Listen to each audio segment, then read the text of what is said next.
Welcome to Christchurch. Welcome to the CDC. Welcome to a new exciting new season, hopefully.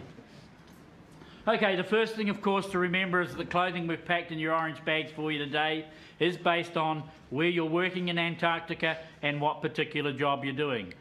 And, of course, what we're going to do this afternoon is to get you to try your ECW gear on before we send you south tomorrow. Okay. They call it going to the ice. It's a simple thing to say, but the journey is profound. Tonight, they'll get warm clothes in this United States National Science Foundation warehouse in New Zealand.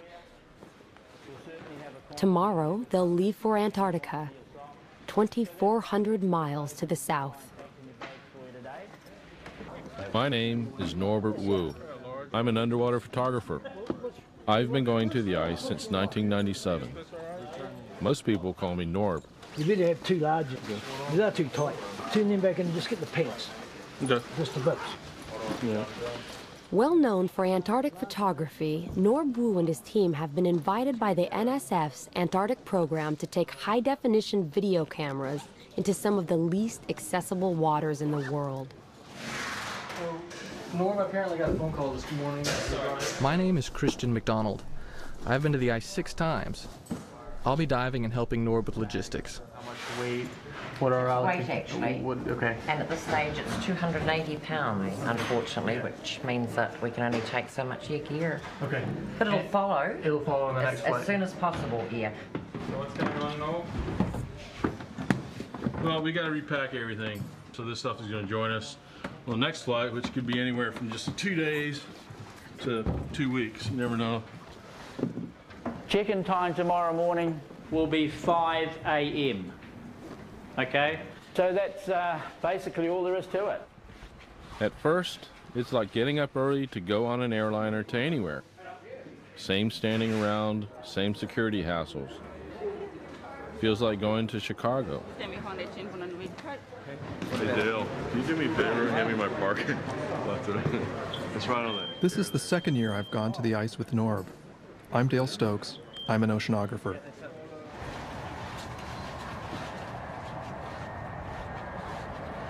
This is no airliner. This is not a trip to Chicago. It's so noisy in here you can't talk. You can barely move. It will be an extremely uncomfortable 5-hour journey. About all anyone can do is think about the ice.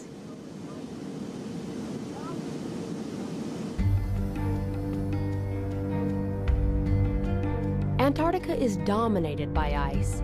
Over much of the continent, the ice is more than 1.5 miles thick. This fortress of cold holds captive 70% of all the fresh water on the planet. If the ice melted, the oceans would flood over half the world's population. The ice controls the Earth's climate. It reflects heat from the sun back into space. The seawater it chills affects currents and temperatures everywhere. But there is more to Antarctica than just ice.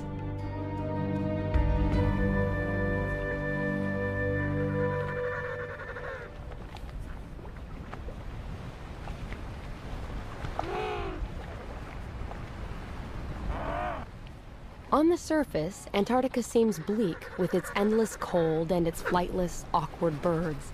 But that's only on the surface. Norb, Christian, and Dale are going to the ice to get under it.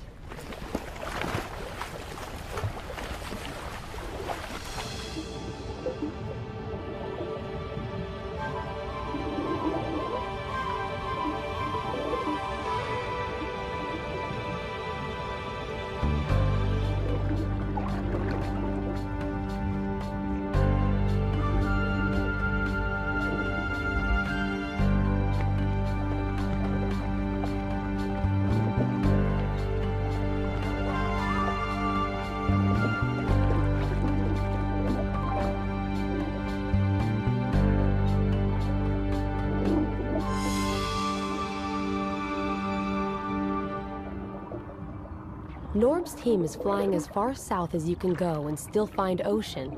This is less than 900 miles from the South Pole. It's even too far south for most penguins. Out of 17 penguin species, only 2 live this close to the pole.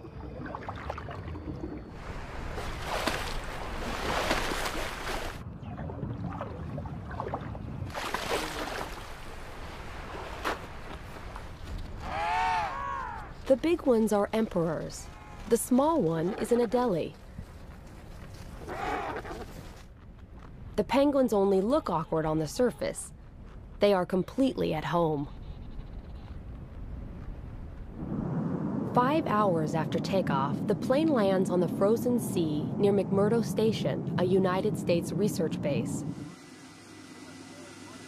For the passengers, those 5 hours have transformed their world.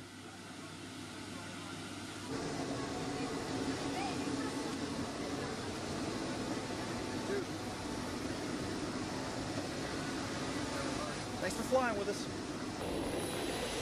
It's like getting out on another planet. I'm always impressed with the purity and the vastness of the ice.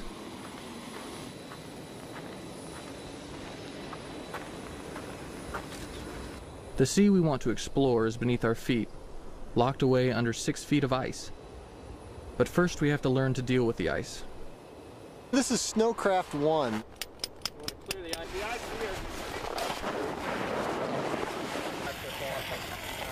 This is the basic snow survival course that all field parties have to attend in order to get permitted to head out into the field. The height of the winter, as the sea ice is growing, the continent roughly doubles in size. So in a normal year, you'll pretty much see a lot of little cracks in the sea ice out here. What we're going to do here is we're just going to break out our drills and just find out how thick the ice is here. Whenever you're going to drill, and drilling is considering the potential hazards out here, that's the way you find out whether the ice you're on is safe or not. It's known as Snowcraft 1, also collectively known as Happy Camper School, and sometimes known as Survival School. And I guess a lot of that depends on the weather and the disposition of the folks involved. But today it is definitely Happy Camper School. Well, this is a couch. See? This is a party couch. I think I'll turn this into like a little drink rest or a coffee table. Cool. Okay, high winds coming in from the south. You're going to have to hold on to everything you've got. You can't just take the contents of your tents and dump it onto the ground, because otherwise it's just going to blow away. And for God's sakes, you don't take the thing and try and blow into it. You're going to wind up in medical.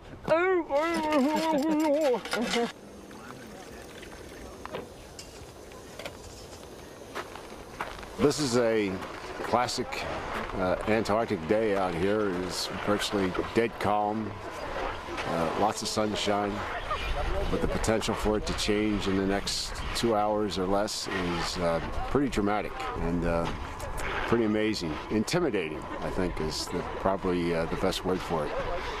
The weather is just plain intimidating, the way it can humiliate you and make you feel small.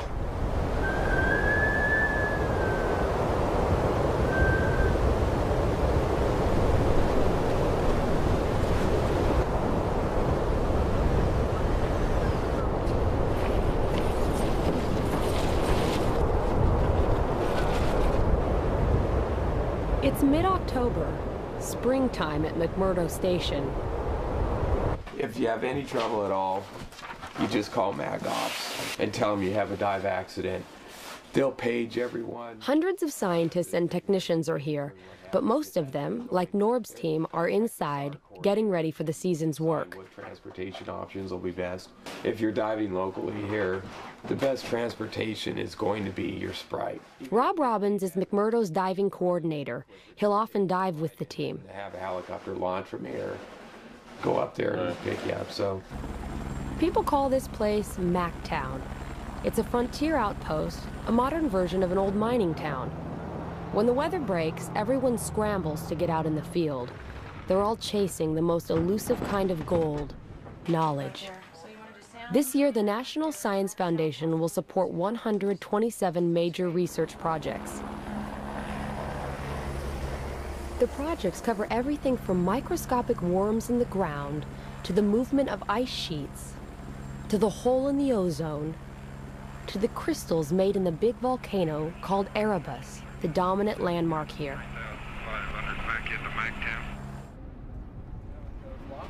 For Norb, Christian, and Dale, gathering equipment and scheduling trips into the field seems to occupy all the daylight hours. And it's daylight all the time. So what we may want to do is fly up here, see if you like anything. We can land anywhere down there, take the door off, and do it again. And just pull it off. We'll put a rock on the door and leave it. All this work is dwarfed by Antarctica. It's the only place on Earth that still has huge areas which have never seen the track of a human being.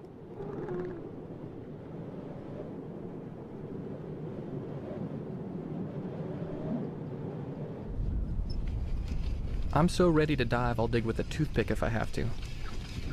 But we still have to plan things out with Rob. There's some of the Sprite accessible dive sites around here. There's a lot of good diving.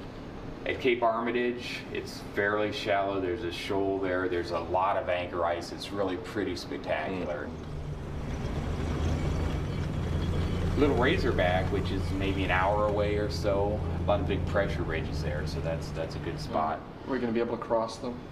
Do you think the travel's going to be bad? The travel, I think, is going to be pretty good. There are some cracks. You're going to want to be careful, but it's fairly safe out there. I'd really like to film an iceberg underwater. I mean, that's kind of this thing, you know. There's an iceberg grounded up at Cape Barn, which could be spectacular, but it looks like it's quite a ways offshore. We'll have to see what it pans out to be.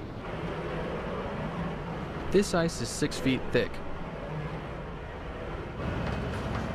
It's like cutting a porthole in a concrete wall.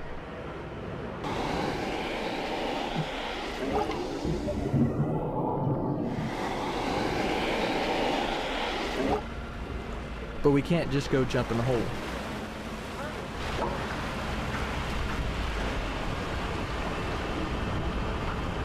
I'll come back in, blade it, then I'll bring the hut in, place the hut, we'll put snow around it, and you're down. That was great. Okay, thanks.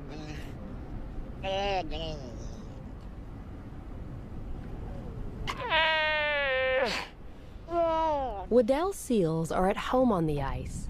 They live far from open water and use cracks and holes to get in and out of the water and to breathe. In October and November, the seals haul themselves out on the ice to give birth and raise pups.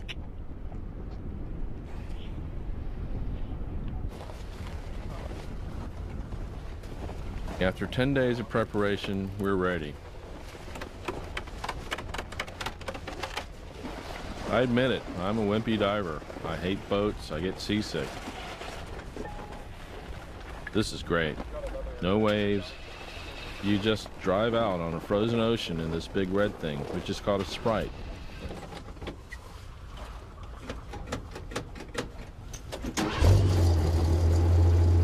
A Sprite is fun for about the first 5 minutes. It's like driving a tank. But a tank's fast. This thing maxes out at about 10 miles an hour.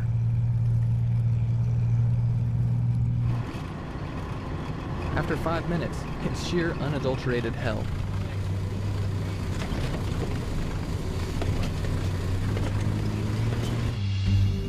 After a rough hour's ride over the frozen ocean, the team arrives at the dive hut that they place next to a rock called Little Razorback Island.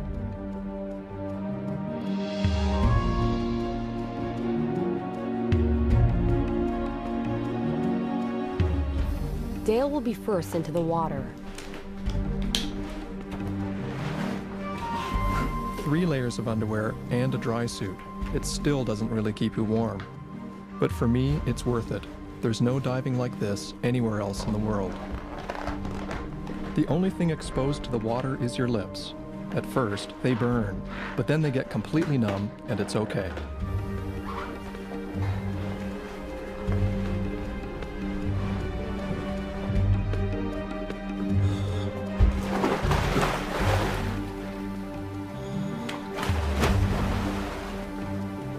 The water temperature here is 28 degrees, so cold it can freeze blood.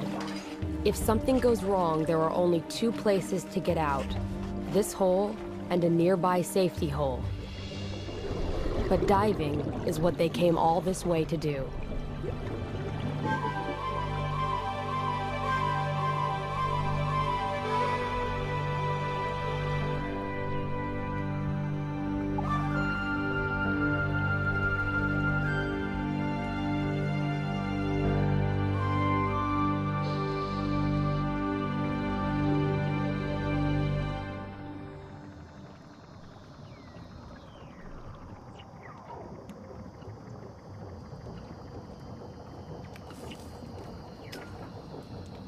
The crystals on the bottom are called anchor ice. In shallow places like this, ice forms on almost anything the water touches, so it grows in kind of an ice garden.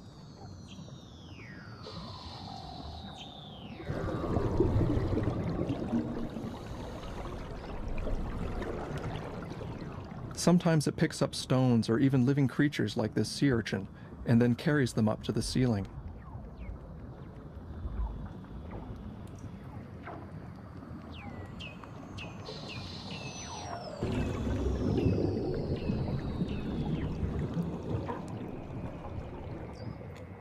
To me, these noises sound like alien radio signals in science fiction movies.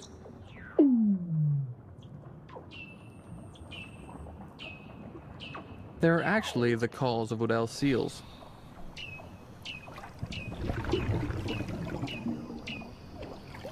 The seals will go anywhere they could find a hole for air.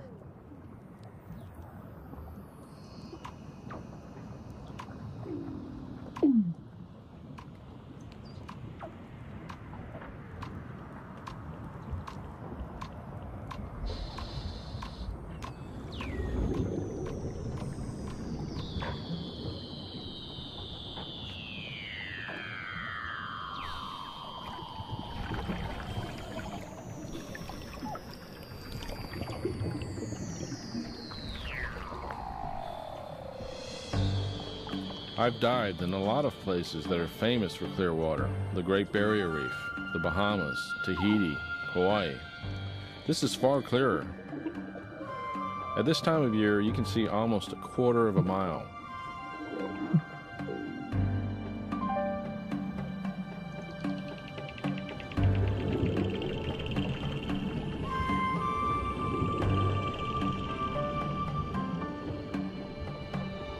These strange things are called brine channels. Up on the surface, salt is concentrated in the frozen sea ice and makes brine, which is so salty that it stays liquid even when the surface ice cools it to extremely low temperatures. When this cold brine flows downward, it freezes the less salty seawater around it, making these tubes.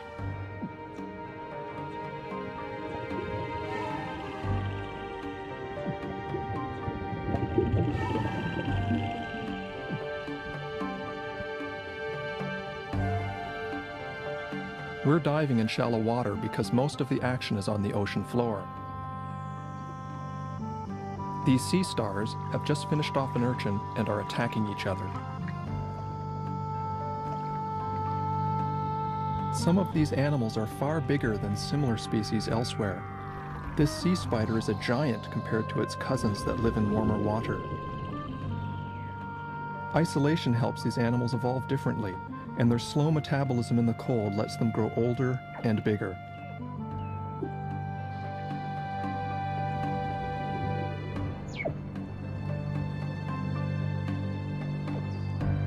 Clear water is great for us, but hard on the life here.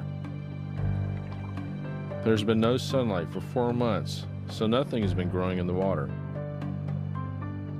Everything is hungry. This anemone may look pretty, but it's a ravenous predator. The current has carried this jelly too close to the bottom. The anemone snagged it. Sometimes they can eat an entire jelly.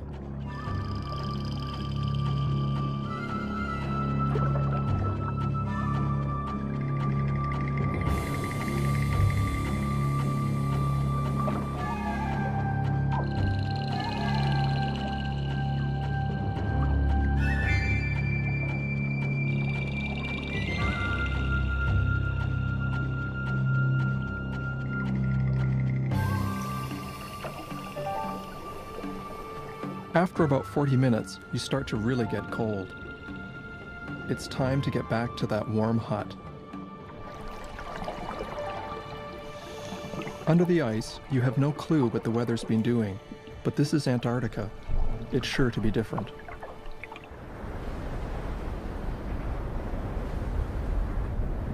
When you come out, you get oriented by looking for Mount Erebus. There it is, smoking away in the distance. Underwater, the body fights off cold by burning calories like a furnace.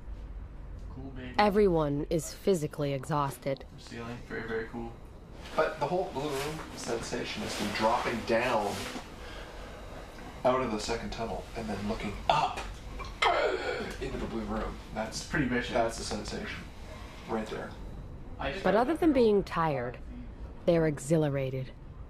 I think it must be because you're coming out of that dark part, right? Yeah, exactly. Because otherwise, it'd just be like any. But it's kind of spooky. Long way from the hole. It's kind of fun.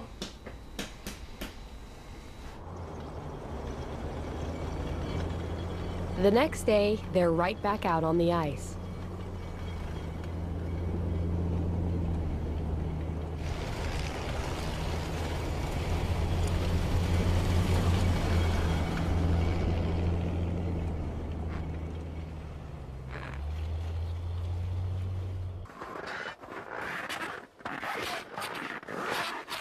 The team comes upon a hump in the snow that could be a lot more dangerous than it looks. This is exactly what Norb and Dale were warned about in survival school. So what's the rule of thumb? It has to be, we need 30 inches of ice, but if we get a crack, it's got to be less than a third the track width. So I think if we just get a shovel here and we can clear some of this away and see how wide it is. This snowdrift marks a crack in the ice. You can't tell from the surface if the crack is too wide for the Sprite to cross. It's always weird to think that right underneath this solid-looking surface, there's ocean 1,000 feet deep. I love diving, but I sure don't want to fall in.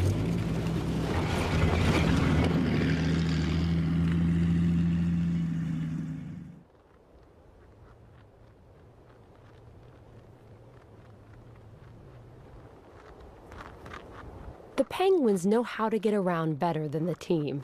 In fact, research has shown that their funny waddle is actually very efficient.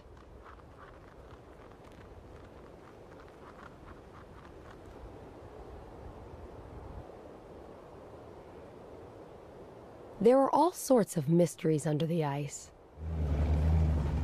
One of them is how the Weddell seals live.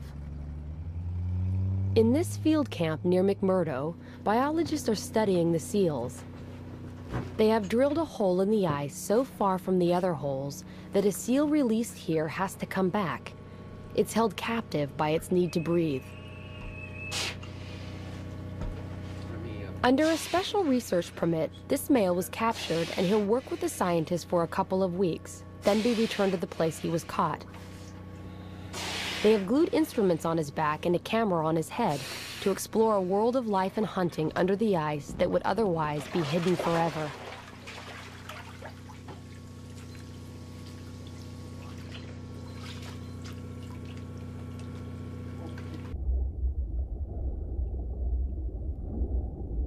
An observation chamber has been built under the ice near the hole. One of the science team is there to watch the seal's behavior.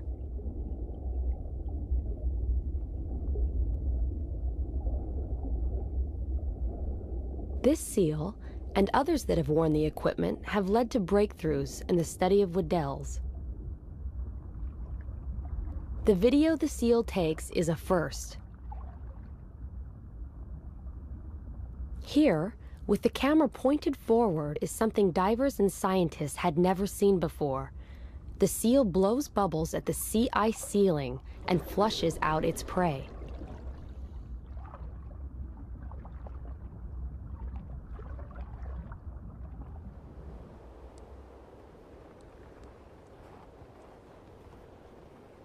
The ice is too thin for vehicles near Turtle Rock, which is the best place to see seals underwater.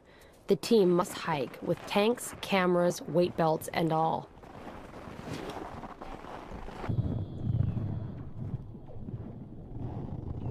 Underwater, a male seal hears them approach.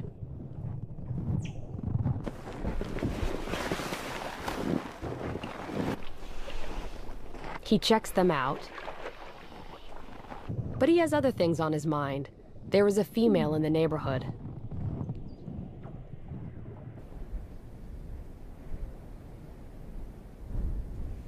There's no warm dive hut here, but that's all right. It's a balmy day, about 15 degrees.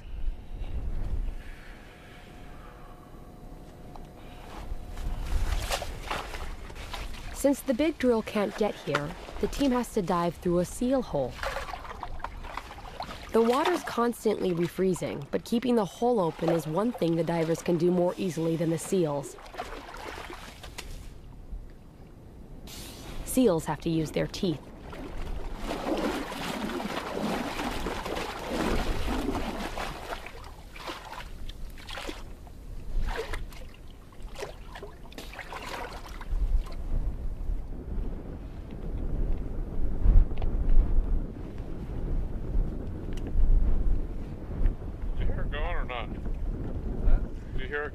Press it.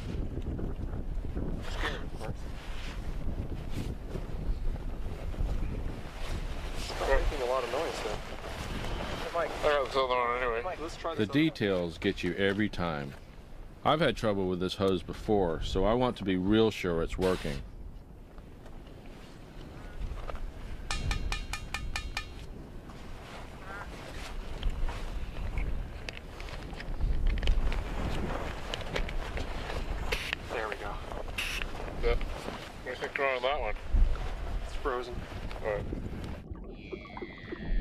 As Norb and Christian get in the water, a mother seal is teaching her baby to swim.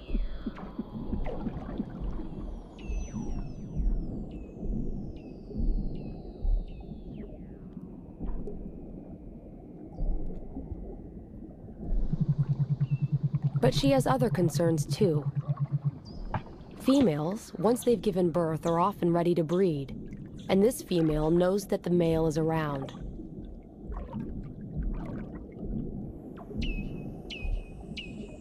Seals can dive as deep as 2,000 feet. They have been known to stay underwater for over an hour. But they don't get decompression sickness, the bends, which is a major hazard for divers. To prevent the bends, divers must be careful when ascending so nitrogen doesn't fizz out of their blood like bubbles in a soft drink.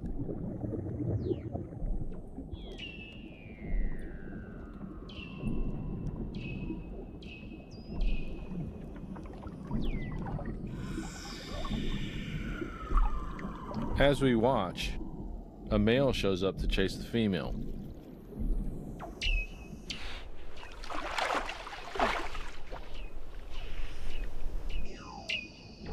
But she's not interested.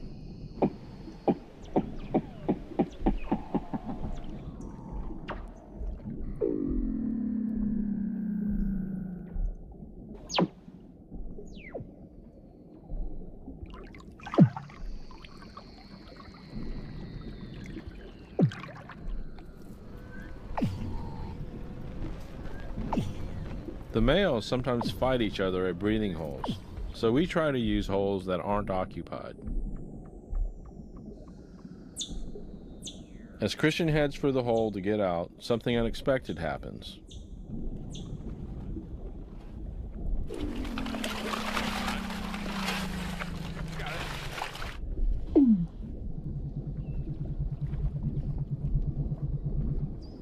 Oh! Oh my God! Please don't bite me, please don't bite me, please don't bite me. Oh, you're gonna get bit. He thinks it's a huge male, about to take a chunk out of a part of him that Christian doesn't want to lose.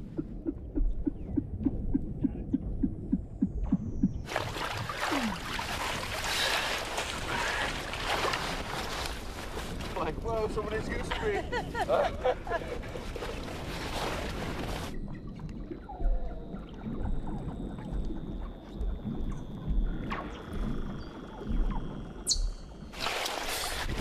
Saw that baby seal go. Oh. I'm like, don't bite me, don't bite me. That mom didn't care at all, man.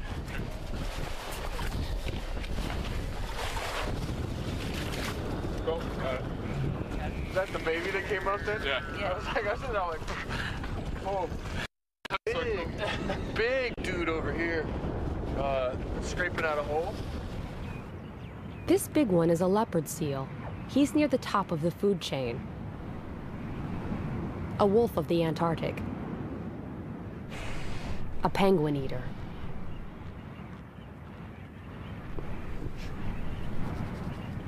But out on the surface, he's about as agile as a slug, so the penguin is safe. For now.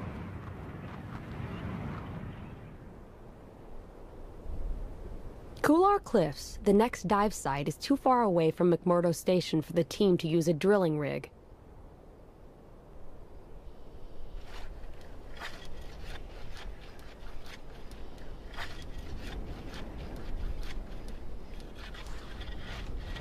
But Christian, Rob, and Dale use just about every portable tool known to man to get through the ice. Sorry. We have holes.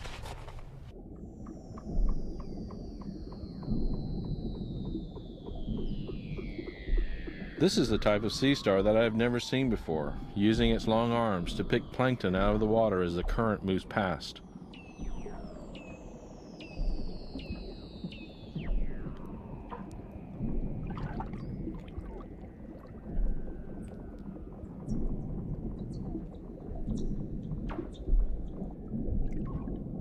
This crinoid, a relative of sea stars, is sort of fly casting for plankton. On the surface, Rob keeps the hole clear and has no idea that beneath him, Dale is having one of the most memorable dives of his life. He is witnessing the effects created when snow from these cliffs melts and sinks beneath the cracks in the rocks.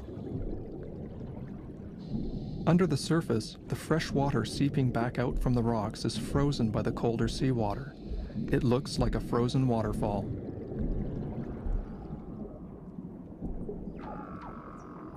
The sunshine has been feeding energy to algae, which is turning green and golden. Soon the algae will bloom in the water and end our season by ruining the visibility. But for now, it's just plain beautiful.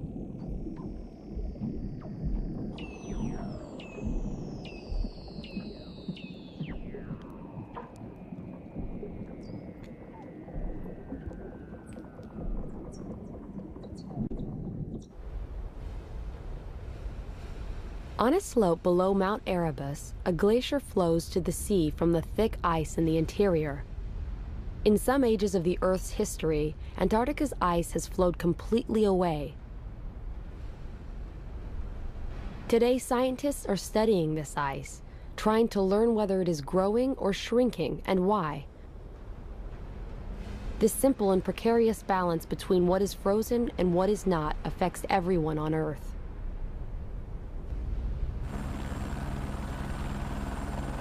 Norb's team has put a hut right where the glacier meets both rock and the sea. The glacier face goes hundreds of feet down into the water. Norb and Christian will dive right next to it.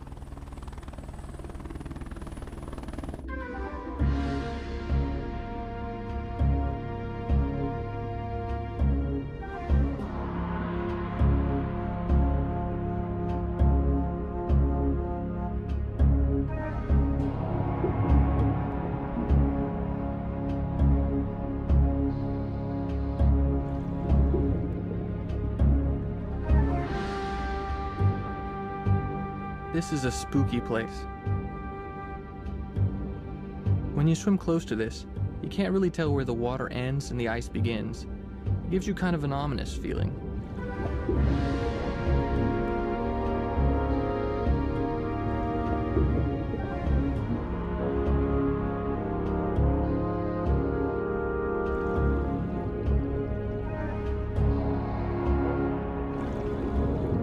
You see all this big ice, but fish live right next to it, no problem.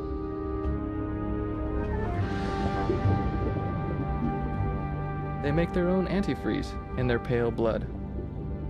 The ice isn't ominous to them, it's home.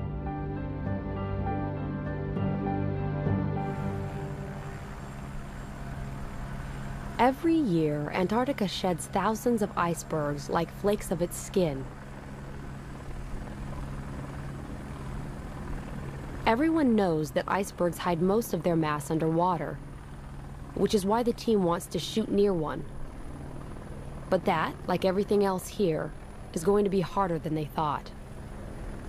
Christian and Rob have been out for 2 days looking for bergs to explore. Their report is not good. Hey. Gotta go Cape Roberts.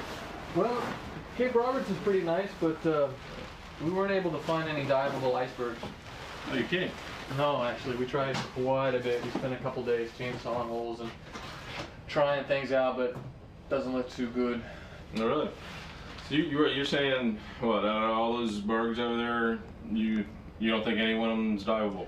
I don't think any of them are diveable without drilling or blasting a hole.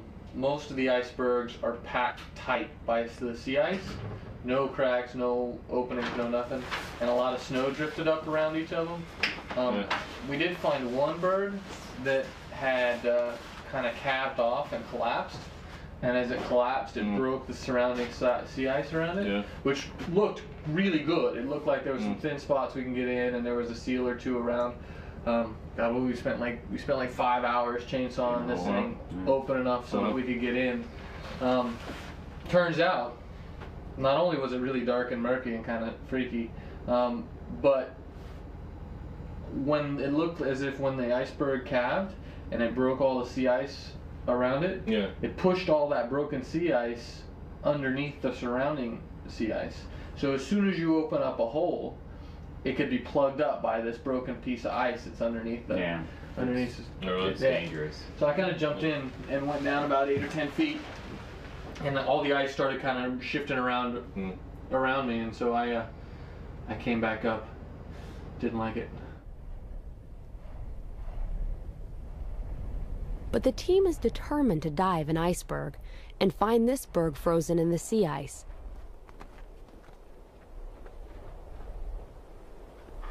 The berg appears to be in very deep water, not the most interesting diving. But at least there's a seal hole to dive through, and what they discover is a complete surprise.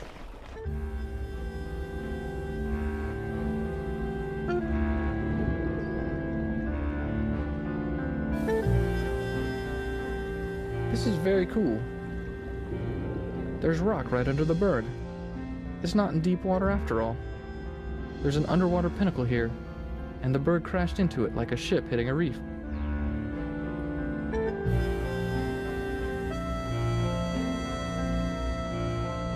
But a ship would be here for centuries.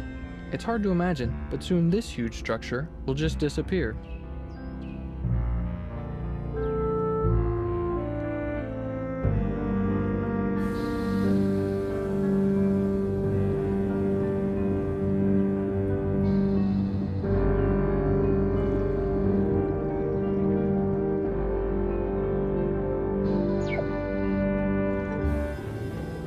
Bergs play a huge role in the Antarctic ecosystem. They crash into the bottom often, clearing big swaths on the seafloor for new life to colonize.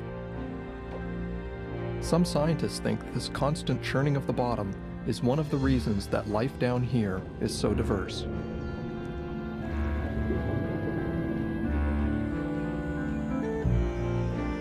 I've seen these dimples on most bergs. They may be caused by the way the ice is eroded by currents swirling against it.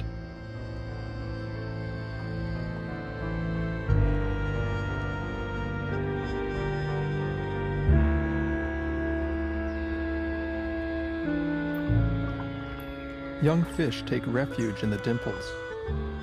I guess when this berg melts, they'll just go find another one. It's not as if there's a shortage.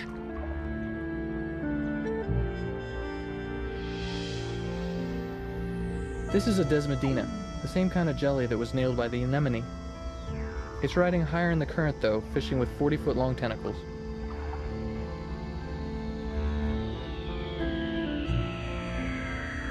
It has been another great dive, but this dive costs the team big time.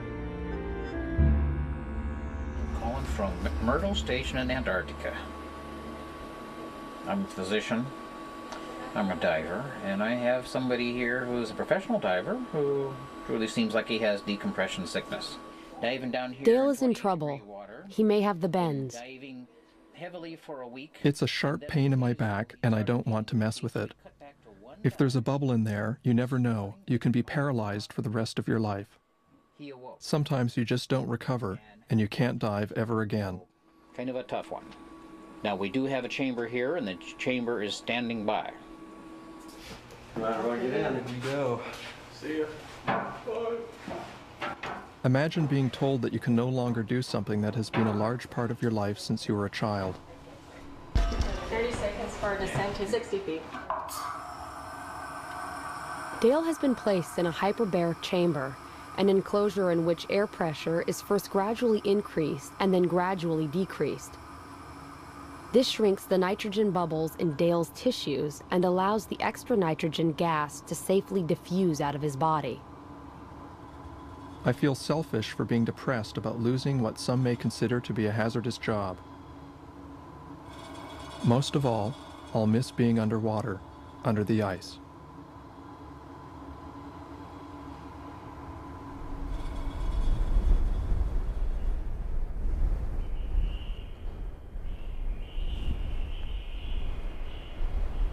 Dale will help out on the surface as the team continues diving and filming. They fly to the strangest dive site on the schedule. It's near a region called the Dry Valleys, where wind keeps the rock scoured clear of ice. At the foot of these valleys is sea ice that is unusually thick and stable. Near the ice, the National Science Foundation has built a well-equipped field camp. Here, oceanographers are studying life that is remarkably similar to what lives thousands of feet down on the ocean floor, the largest and least known ecosystem on Earth.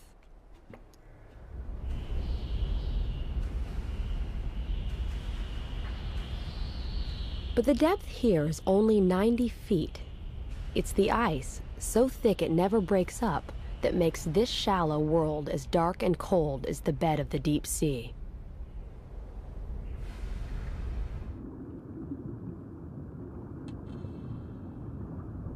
These unusual soft corals have evolved to sweep the sand for food, a behavior that has never been seen anywhere else.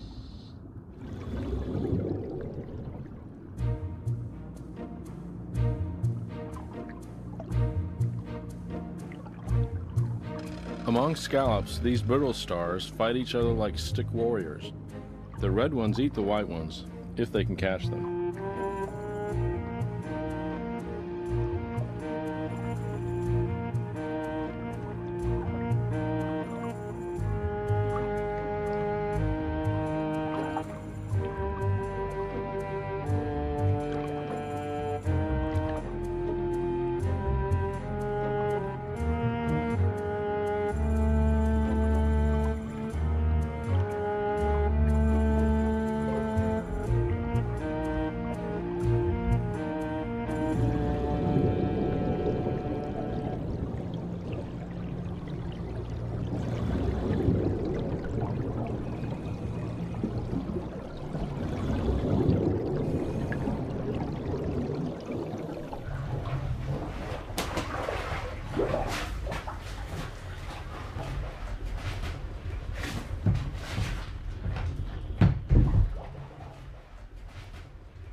It's January.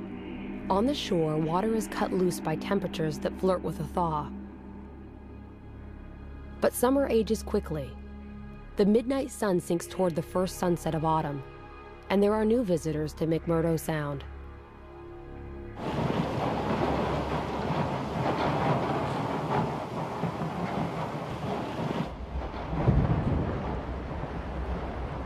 The U.S. Coast Guard icebreaker, Polar Star, arrives to cut a passage for a freighter to bring in supplies to Mactown.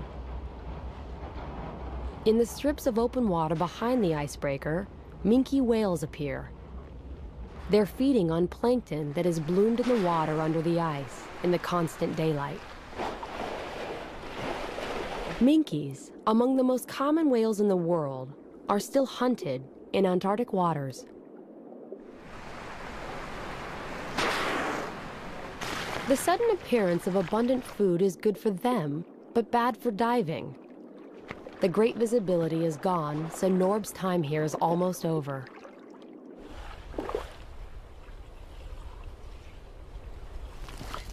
All around the coast of Antarctica, ice cracks and disintegrates.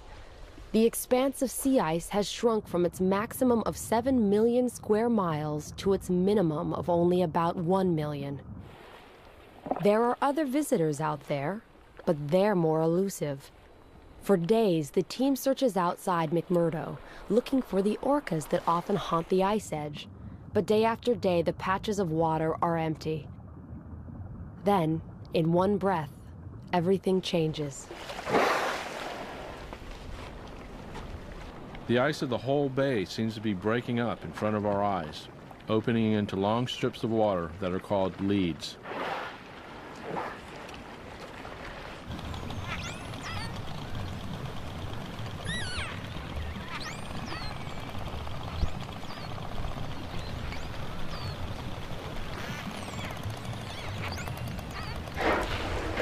The orcas take advantage of these leads as soon as they open to get as far into the ice as they can. They're hunting the giant Antarctic cod, a fish that can reach over 100 pounds and uses the ice edge as shelter.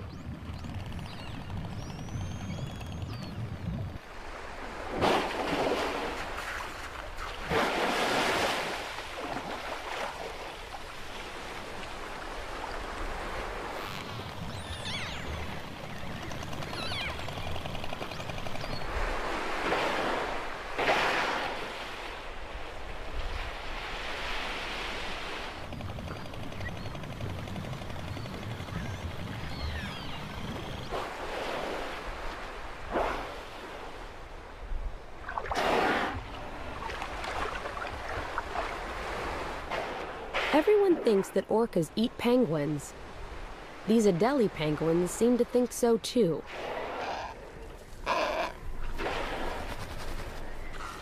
But scientists haven't actually seen a penguin eaten here, so they don't know for sure that it happens.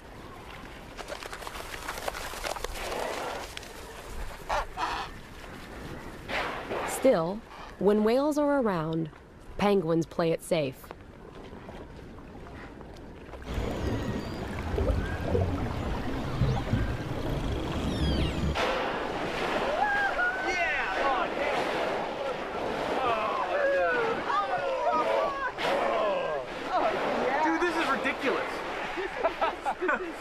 There's like 20 whales right there.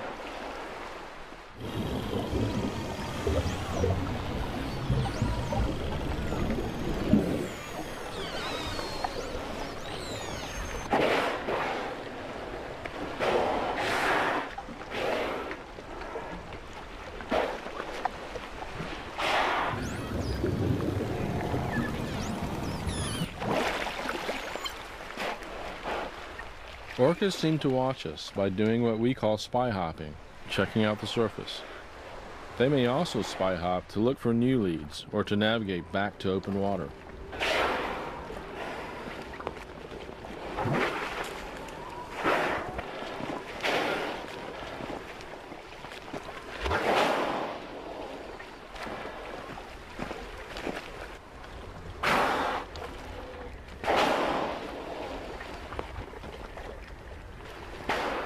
The orcas seem to be at the heart of the huge ebb and flow of energy in the Antarctic Sea, where the sun burns away the ice each year and the long night builds it back.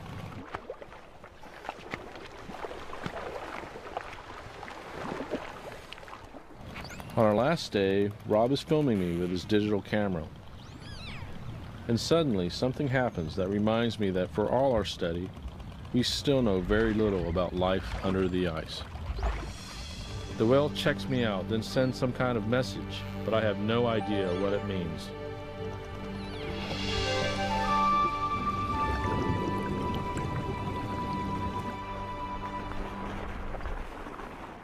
Months ago, Norb, Christian, and Dale said they were going to the ice.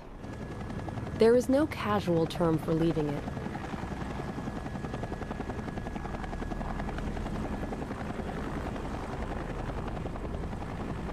They have looked in the face of glaciers and at the roots of icebergs. They have glimpsed the life that has turned this hostile place into a home. But it's tough being on the ice, and at the end of all this work and cold, the team is happy to be heading home. Antarctica is the one continent where humans may forever be strangers. But we have looked past the big white shield and have seen the beauty and mystery that the ice tries to hide.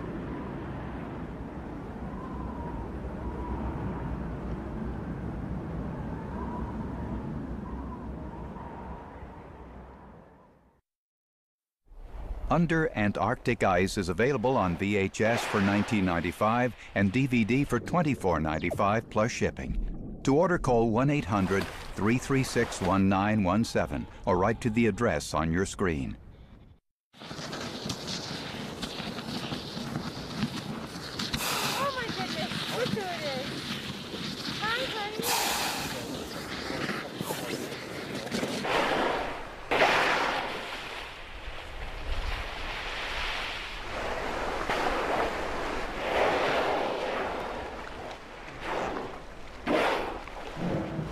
Here's good footage. Yeah.